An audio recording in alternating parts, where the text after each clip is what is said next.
नमस्कार प्यारे प्यारे बच्चों, मैं निपुण मित्तल आपका स्वागत करता हूं आपके इस सेशन में, जिसमें आज हम बात करेंगे most important topics from the chapter electrostatic potential and capacitance. ठीक है, वैसे अपन लोग इन चैप्टर्स को अलग अलग पढ़ते हैं कि भैया इलेक्ट्रो अलग पढ़ लिया, कैपेसिटर अलग पढ़ लिया, पर ठीक है एनसीईआरटी के हिसाब से जब हम लोग चलते हैं तो ये एक सिंगल चैप्टर है और उसके अंदर जो जो आता है वो आज मैं आपको बताने वाला हूँ।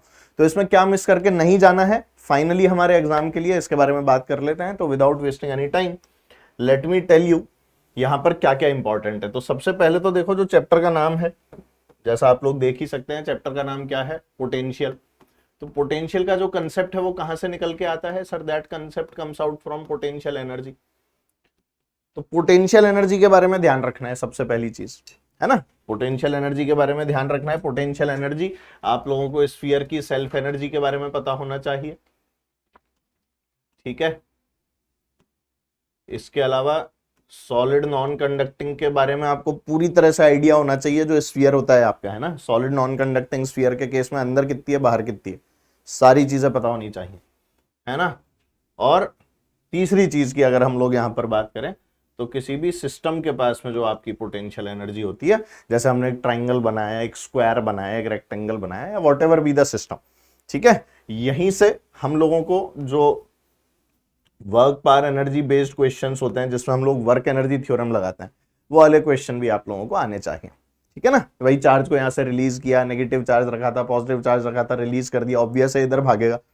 तो इस तरह के जो क्वेश्चंस हैं इनको आप लोग एनर्जी कंजर्वेशन से सॉल्व कर लेते हैं और आपके आंसर आ जाते हैं। पर अगर आपको पोटेंशियल एनर्जी लिखनी ही नहीं आती है तो आपके आंसर नहीं आएंगे, भूल जाओगे ऐसा क्वेश्चन कर पाओगे, ठीक है। डिस्टेंस ऑफ क्लोजेस्ट अप्रोच वाला क्वेश्चन करते हैं, एनर्जी कंजर्वेशन लगा के करते हैं, तो इसलिए सारे फंडे आपको पता होने चाहिए।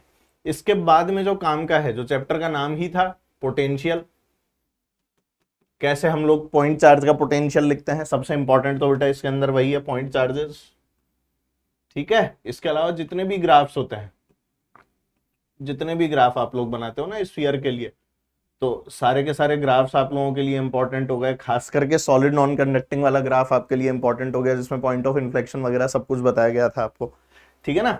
पोटेंशियल के लिए ये सारी चीजें, और साथ में किसी सिस्टम का पोटेंशियल कैसे लिखा जाता है, ध्यान से लिखना होता है, क्योंकि हम जानते हैं कि भाई एक स्केलर क्वांटिटी है, क्यू को बस साइन के साथ में पुट करना होता है और पोटेंशियल हम लोग लिखते जाते हैं। तो बहुत इजीली इस कंसेप्ट को पढ़ सकते हैं और बहुत इजी क्वेश्चन यहां से बनते हैं, ठीक है। इन बातों का खास ध्यान रखें। तो potential is a very very easy concept. इसी के अंदर बेटा डाइपोल के लिए जब हम लोग पोटेंशियल लिखते हैं तो वो भी हमें आइडिया होना चाहिए। तो ये वो चीजें हैं जो नोट्स के अंदर आपको खटाखट खटाखट मिलती रहेंगी और आपको इसके अंदर कोई दिक्कत नहीं आने वाली, है ना। तो ये बेसिक फंडा इस वाले पोर्शन से। स्फीयर के बारे में आपको सारी जानकारी होनी ही चाहिए, किसी भी हाल में आप लोगों को स्फीयर्स को मिस नहीं करना है जब आप लोग इस वाले पोर्शन को पढ़ेंगे। तो स्फीयर्स जितने भी हैं आपके, hollow conducting, solid conducting, hollow non conducting और सॉलिड नॉन कंडक्टिंग, तो इनसे रिलेटेड जितने भी रिजल्ट्स और ग्राफ, इनको बिल्कुल भी मिस नहीं करेंगे। दोनों ही बहुत इंपॉर्टेंट हैं, सारे रिजल्ट्स इलेक्ट्रिक फील्ड के, पोटेंशियल के, ठीक है, कॉन्सेंट्रिक शेल्स के, ये सारी की सारी चीजें आप लोगों को पता होनी चाहिए। तो मेन तो ये हो गया। इसके बाद में कॉन्सेंट्रिक शेल्स,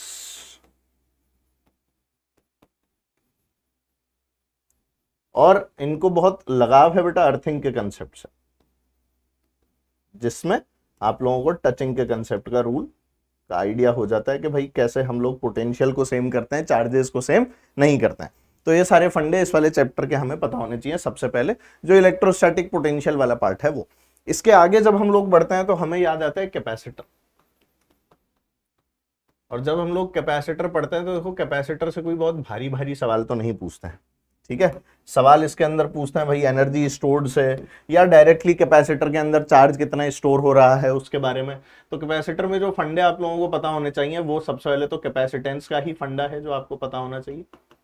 कैपेसिटेंस में आप लोगों से डायरेक्टली एक आइसोलेटेड स्फीयर का कैपेसिटेंस पूछ लिया जाता है, और इसके अलावा पैरेलल प्लेट कैपेसिटर ही पूछा जाता है। तो आइसोलेटेड स्फीयर हो गया, और इसके अलावा क्या हो गया बेटा, पैरेलल प्लेट कैपेसिटर। इससे एक्स्ट्रा कुछ नहीं पूछना है कि स्पेशली कुछ आप लोगों से पूछ लिया, ठीक है, ये बातें ध्यान रखें। इसके अलावा भैया आपकी एनर्जी स्टोर्ड, ठीक है ना, और एनर्जी डेंसिटी याद आ गया होगा सबको फॉर्मूला एकदम से। एनर्जी डेंसिटी बोलते ही half epsilon naught E square आ गया याद? हाँ, ये सब वही है।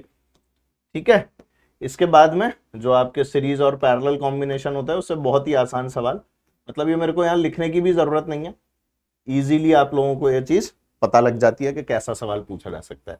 अब जब कैपेसिटर के डेवलपमेंट की बात होती है तो उसके डेवलपमेंट के अंदर हम लोग जब बात करते हैं तो बात करते हैं किसकी? हम लोग बात करते हैं पैरेलल प्लेट कैपेसिटर्स में प्लेट के कॉम्बिनेशन बनाने की। तो प्लेट के कॉम्बिनेशन याद आ गया ना? कौन से वाले सवाल? ऐसे वाले, ऐसे इनको आपस में कनेक्ट कर दिया, इसको ए बोल दिया, इसको बी बोल दिया, याद है? हाँ, तो इसका अपन ने एक्स मान लिया तो ये भी एक्स हो गया, ये वी हो गया, ये जीरो हो गया, वही वाले सवाल, प्लेट के कॉम्बिनेशन वाले सवाल।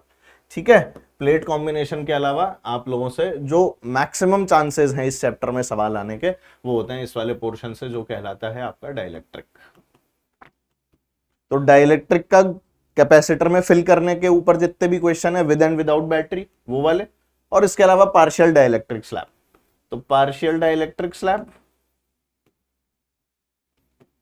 और insertion with and without battery.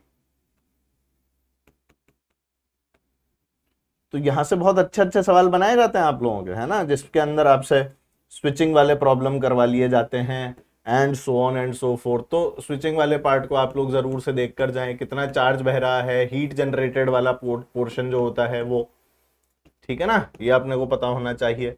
Transient analysis के डायरेक्टली क्वेश्चन तो नहीं देते हैं, पर ट्रांजिएंट से रिलेटेड क्वेश्चन वो आपसे डायरेक्टली टाइम कांस्टेंट का सवाल कर लेंगे, या ट्रांजिएंट सर्किट्स के आपसे ग्राफ जो है उनके बारे में पूछ लेंगे। तो हम लोग ग्राफ देख लें इसके, ठीक है ना। हाँ, आरसी सर्किट्स और ट्रांजिएंट सर्किट्स,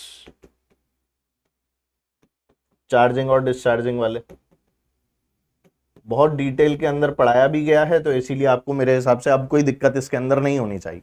ठीक है ना, इन सारे पोर्शंस को देख जाओगे इस वाले चैप्टर से, मतलब कि नोट्स ढंग से पढ़ के चले जाओ, पीवाईक्यूज थोड़े से ढंग से देख लो, आपका काम हो गया। तो अगर इतना काम आप लोग कर जाते हो इस वाले चैप्टर के अंदर, तो मुझे नहीं लगता कि आप लोगों का क्वेश्चन जो है वो गलत होना चाहिए। और इसी आशा के साथ कि आप लोग इस वाले चैप्टर से जो भी कुछ करेंगे वो सही करके आएंगे, मैं निपुण मित्तल आप लोगों से विदा लेता हूं। तब तक के लिए bye bye, see you, take care, sayonara and जय हिंद।